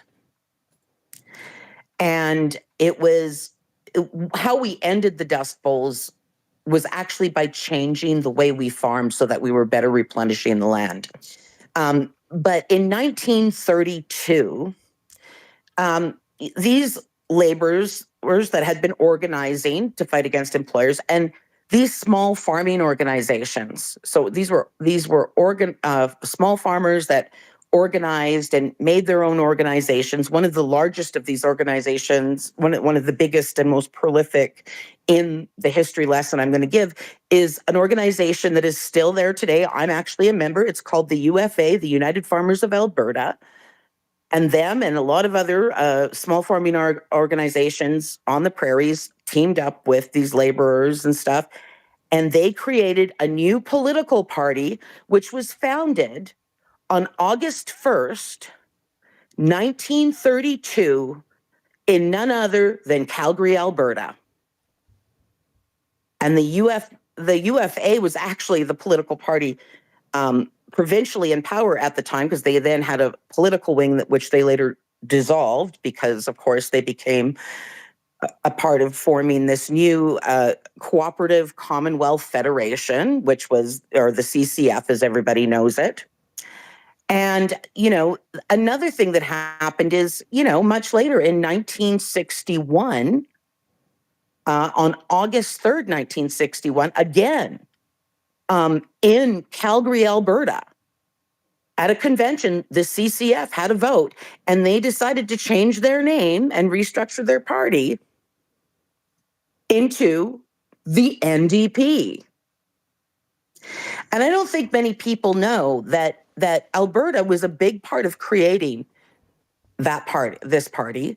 It was a federalist party at their creation in 1932. When they went to the election, they immediately sent 8 MPs to Ottawa, as well as got elected in provincial governments. I mean, and we all remember, most people think of it being Saskatchewan because they remember Tommy Douglas. Well, he was the leader of the Provincial in Saskatchewan, and he got elected to lead Saskatchewan. And of course, I'm trying to compact a lot of things into a short space here. So forgive me for what I've left out and the dots I'm not connecting. But I think that's an important thing to understand, is that a big part of why they were formed and why, small, people in agriculture and trades and stuff created this party was because they were facing very much the same thing that we are facing right here, right now, especially in Alberta, and that you've pretty much covered in your entire show. These were the same, the conditions are very similar to what was going on then and why the party was created. And so, I just want people to reflect on that and dig down and maybe go dig into if you've been a multi-generational farming family, dig into your history, learn about it. Like I've been learning about my history as from my roots, my family roots in small farming on the prairies, and really learn about that history and why. And it's a big reason why the NDP, as we know today, has been so strong on environment, because that's how they started. Because environment ultimately affects agriculture. If we don't have water, we have nothing for cattle to drink. We have nothing to water the crops with, to feed people. And as much as people like to talk about, they often refer to the oil and gas industry as being the largest industry in Alberta. It in fact is not the largest industry. No, it's not. It's been the most profitable industry for a few decades, but the largest and oldest industry in this province is agriculture. And right now, we've got a party in place that does not give a damn about our traditional, long-standing agricultural industry, which, agriculture will sustain us. It's what feeds us, and it was here long before oil and gas and mining, and it will be around long after. And it's essential that we really focus on maintaining that and look after our big interests. I mean, we also are an energy province, and And being an energy powerhouse does not have to mean that it all has to come from oil and gas. When I moved back to this province, oh God, it's 23 years ago, 22 years ago now, when I moved back again. And one of the things that struck me after living in BC for a while, because everybody's always talking about the environment and green energy, and the bad Alberta. Well, one of the things that struck me, and I think I've said this on the show before, was I couldn't believe how far ahead Alberta was in the research and development of renewable technologies. And that was everything from wind, solar to geothermal. And we don't talk enough about geothermal, because geothermal does not require the sun to shine or the wind to blow. Yep. And all these things work in unison together. So if one's down, then there's another one to back it up, and there's a way to do it. So this idea that if the wind stops blowing, that's it for the energy, it all stops. No, they're meant to work in unison together.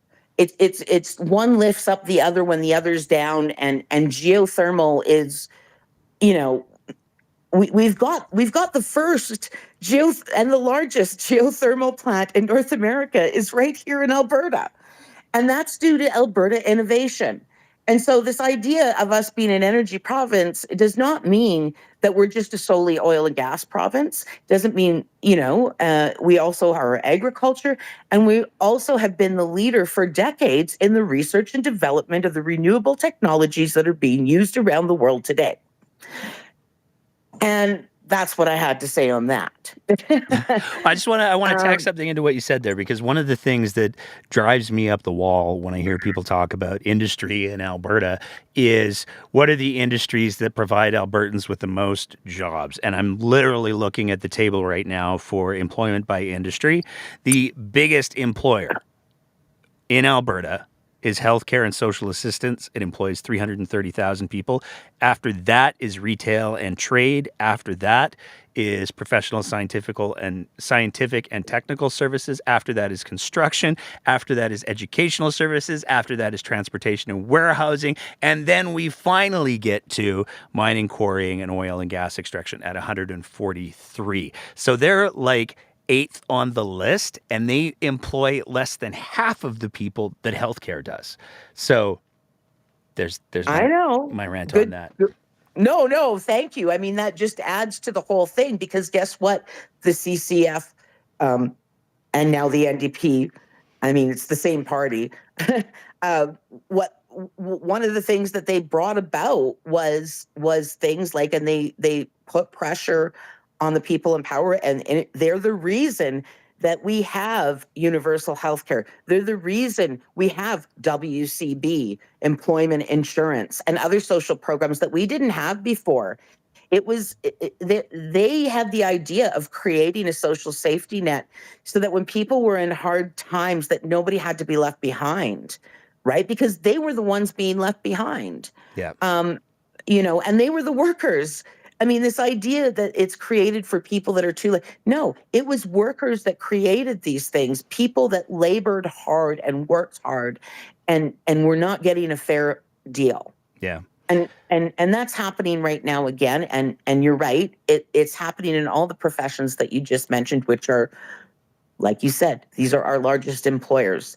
And so I have to say that, and because I think it's really important that we all reflect and maybe look into our family histories and ask ourselves what part we had in that, our families had in that, because were we really for decades, is this really a solely conservative, traditionally conservative province? No, it's not a traditionally conservative province. In fact, I'd say the conservatism was moving away from tradition, if you ask me, but that's my opinion, that part. That's fair. Can I hop in I want to make one more note. Okay, I'm going to ask you to be quick, because I got a speaker that I really want to get to. Okay. And I just want to, because I brought this up before, but I heard it on the, somebody brought up on MSNBC. I heard this name come up, and it was called, it was the Heritage Front Foundation. And I think I've talked about the Heritage Front Foundation and their involvement one of the big reasons the Reform Party lost a lot of steam after winning official opposition status and had to change their name to the Alliance was because of a declassified CSIS document that there's links to it. Anybody can see it. I've tweeted it out many times. That talks about, it was their involvement and the prolific amount of members they had from the Heritage Foundation, which is a neo-Nazi organization. But more importantly is this thing that this, I don't know what you would call it. It's Preston Manning's manifesto. It's called the Reform Party Blue Book. And that if you look at the moves that Danielle Smith is making right now, and every single note that you touched upon on this show, if you go read that Blue Book, you will see that that's what she's doing. And I'm just going to leave it at that. But if you read the Blue Book and then look back on this episode and everything that this what you presented to us, this horrifying picture, that's where it comes from. I swear to God. I believe you. I've skimmed it. I haven't done the in-depth read on it yet, just because there's so much. There's so much. But yeah. Anyway, that's my TED Talk for tonight, and awesome. I will let you go get on to the next speaker. Thank you so much, Cassandra. And if you have anything else that you want to weigh in at towards the end, by all means, please do. But we have a new speaker tonight, and I actually was in the background sending a message. No, please get them to come back. So I want to make sure that I give them the space to say whatever it is that they want to say, because I received a message saying that this person did have some things that they wanted to raise. So all of that being said, I'm very excited to welcome to the show, I believe, Dr. David Keegan. How are you doing tonight, sir? And this is where we do the first timer thing where I say, you got to hit the little unmute thing on the bottom left-hand corner of your device. Perfect. Can you hear me now? Yeah, we can. How are you doing, sir? Okay, I guess. Okay, well, that's restrained. Let's find out why. I got a message saying that you had some things that you wanted to share. I believe, it's been a breakneck day at the breakdown here today, but I believe that you were a speaker at an event in Edmonton. And so I'm going to open up the floor, and it's all yours. Hi. So thanks very much. It's late, and it's been a horrible 2 days.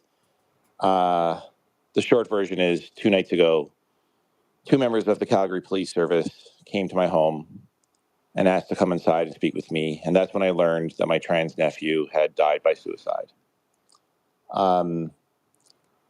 As a rational person, as just a person in our world, and also as a family doc, I sort of figured and thought there's a reasonable chance that these horrible policies that were unveiled in that disgusting video by Premier Smith probably didn't help.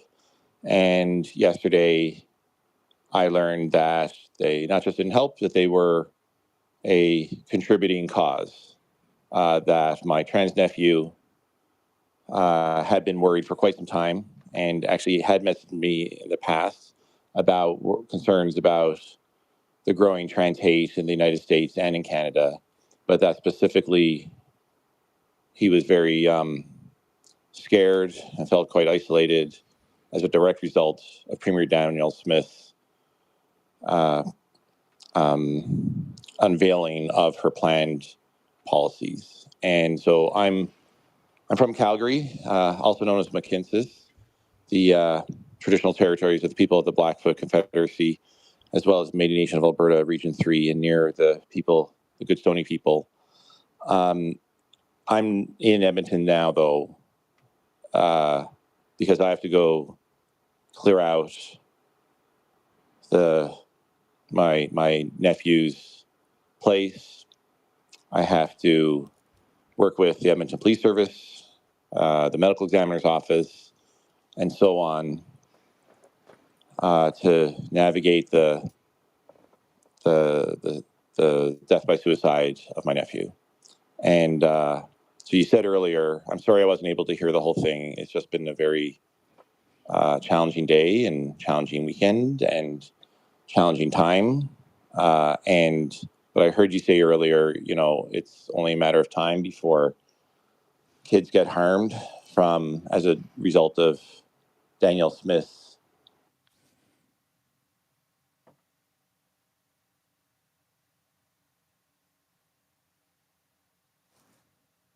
Are you still there, Dr. Keegan? Sorry, I'm back again. Can you hear me? Yeah. Okay, sorry, my phone just went to the homepage thing. Sorry, and then that shut it off. Sorry about that. It's all good.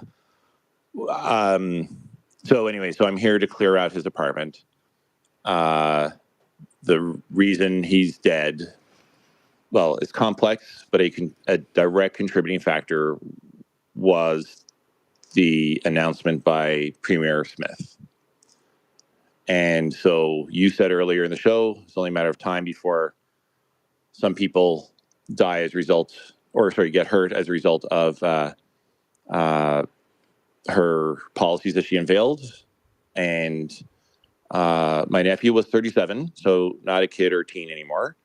But still, we now have at least one person's death, which we can directly draw a line to Premier Smith and the kind of hate that she and Pierre Poilievre and their ilk are promoting. I also blame or think other people are accountable are all of those, every single UCP MLA who's sitting in caucus, who was quite happy to let their leader choose hate, choose cruelty.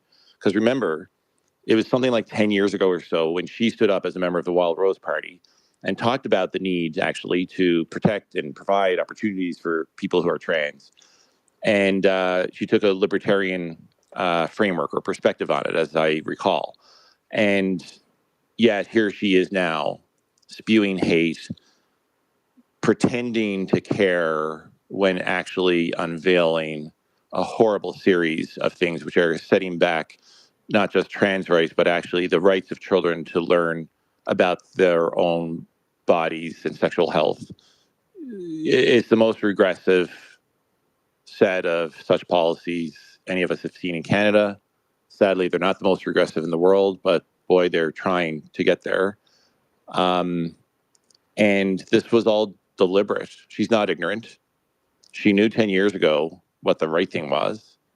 She's chosen cruelty. She knows and knew that people would be harmed, that people would die, and now she's got what she planned. There's no way a premier can unveil that set of things, that set of restrictions and prejudices, and pretend to know or pretend to think that people won't get hurt. She knew this was going to happen. She knew it. And all I'm doing is just saying she got what she planned. My nephew's death. I'm so sorry, sir.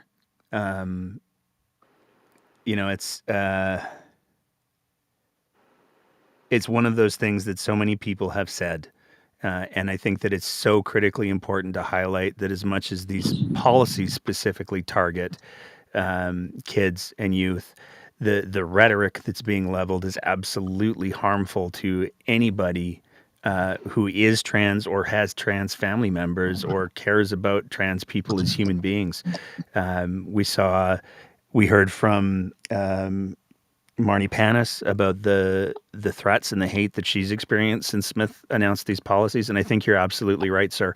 I think that there's no intelligent argument to be made that Danielle Smith could not have seen this coming and that she chose to do it anyways because she's got a leadership review and she's more concerned about saving her own political skin than the literal skin. Actually, I don't even know if it's even that. This is 100% about control. Is that we have a premier who is just quite happy to control others. She says she's a libertarian. She's not. It's the opposite. A true libertarian would say, you do you. Trans people, fine. You live your life. But no. So maybe it's about a leadership review. I have no idea. All I know is that the premier of our province, the leader of our province, and the UCP MLAs were all sitting there and allowing her to have that title, they are fully 100% on board with choosing cruelty, choosing death to stay in power, to accrue power, to control people. They like the control. They seem to like the cruelty because every single one of them knew this was going to happen. Every single one of them. There's no way. And it's not just them. It's also, the premier of New Brunswick happily had a revolt. The premier of Saskatchewan and his caucus, and Pierre Poilievre and his caucus. Every single one of those elected people who all happen to be, a conservative or conservative aligned party, every single one of them is just fine with exactly what their leaders are saying, which is exactly opposite to freedom. It's all about control. You're not wrong, sir. I got a couple things that I want to throw in there, and then I'm going to give you as much space to say whatever else you want to say tonight. First, I want to acknowledge and thank you for the strength and the bravery that it takes to say what you just said in a public forum. I think that it's critically important that it's said in a public forum, because I think that it is only these personal stories that are going to get people to understand the true cost of things. So I want to thank you so much for sharing this tonight. And I had a conversation offline with one of the guests that we've had over the last couple of weeks, and it's no secret that I'm a paramedic professionally. And the comment that I made with that person was, the one thing that I wish I could say is, because I so desperately believe that people need to see the faces and hear the stories. The one thing that I wish I could say to Danielle Smith is, I'll tell you what, the next time I have to go cut a kid down, I'll let you know. And your story tonight, I think, humanizes this issue in a critically important way. So I want to say thank you for that. And I'm just going to get out of your way for anything else that you want to say, sir. That's it. Thank you. Thank you for your work. We all knew this was going to happen.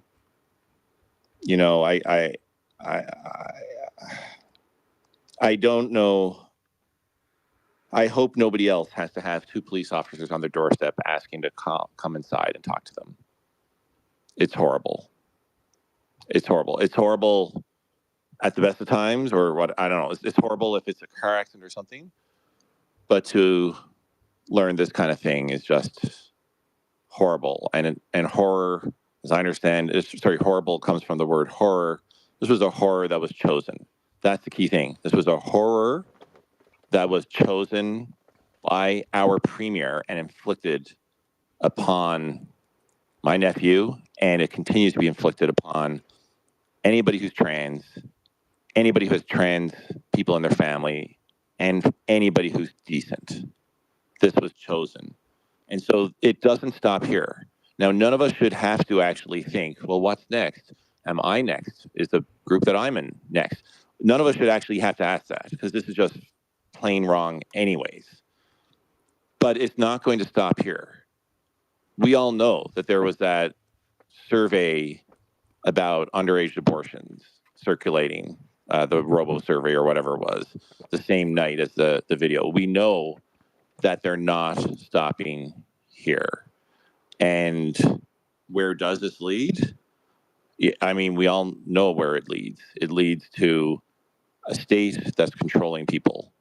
And so anybody who's listening, or either live or to recording, and you sort of actually are not certain about trans people and what rights they should have and so on, and you're thinking that maybe Danielle Smith is on to something or whatever, and you start thinking, well, maybe actually those parent rights do make sense and so on.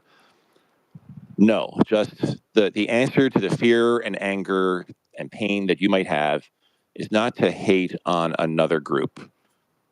It's to channel the fear, the hate, and pain you might be feeling into thinking, well, if I'm in pain, if I fear, if I'm angry, or sad, I should channel that into thinking, how do I make this a better place?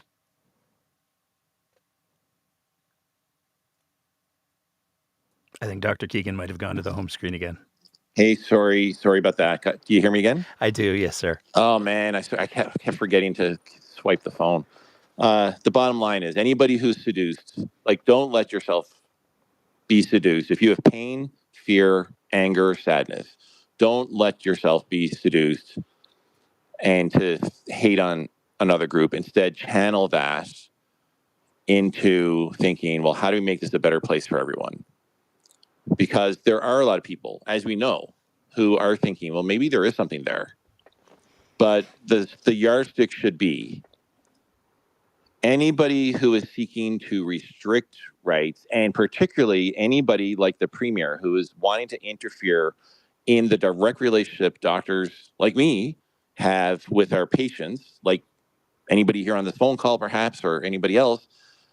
Once you hear a government wanting to get in the way of medical care, just know they're not doing this for the right reasons. It's all about control. So anybody who's thinking Danielle Smith might be right on this, she's not. And maybe you've got pain, anger, sadness, or fear, but do something else with that. Channel it to good, not to evil hate on trans people. And that's all I got. I'm kind of worn out. Tomorrow morning, I head over to my nephew's and start going through things. Dr. Keegan, I just want to say thank you again, sir. And thanks for creating the space. Thank you. I'm sorry so about the stupid home screen stuff that cut me off. That's take care.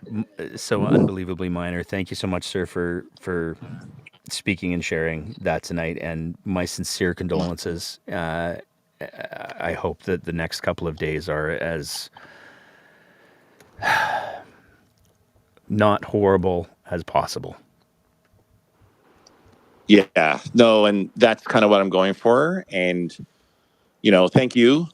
And for others who are enabling me to channel the outrage and anger I have at Danielle Smith's choice to target people for the simple fact of who they are. Thank you for letting me channel that into advocacy. It's needed, and we all know it's needed. I really hope and pray and wish there's no more people having to tell stories like this, and we all know there will be more, many more. Thank you so much, everybody, and thanks for all those purple hearts and different emojis, everybody. Please hug anybody who's trans in your life extra close. And if it's you, give yourself the most awesome, beautiful hug ever. Take care, everybody. Dr. David Keegan, everyone. I know we have a couple other speakers in the queue, but one of the things that I've learned over doing this show for the last couple of years is when to pull the plug. And so we're going to wrap it up there. I'm just going to say, as a final thought for everyone, get fucking loud, y'all, because this is the cost. This is real. I said it earlier this week. I'm going to say it again. If you're one of those people that chooses to ignore David Parker or chooses to ignore what Danielle Smith is doing, you are ignoring their attacks and you are ignoring their victims. It is time to get loud and to start pushing back. And to anybody out there who is hearing this rhetoric from Smith and Parker and the fucking mob on social media, there are good people out there who love you and who will fight for you. And I can only imagine how painful it is on the days when the voices of the bots and the ignorant and the bigots seem so loud. But just try to focus on the fact that there are good people who care about you. And hold on. I'm not even going to plug the things and the stuff tonight, y'all, because it feels gross. So I'm just going to say thank you, everyone, for listening, whether or not you're listening to the live version or whether or not you're watching right now. Always surprises me where this show goes, man. We're going to wrap it up there. We have an episode on Wednesday that feels incredibly awkward to plug, so I'm not going to. We have an episode on Wednesday. It's worth watching. But you should watch this one and share the hell out of Dr. Keegan's story. Thanks, everyone. Good night.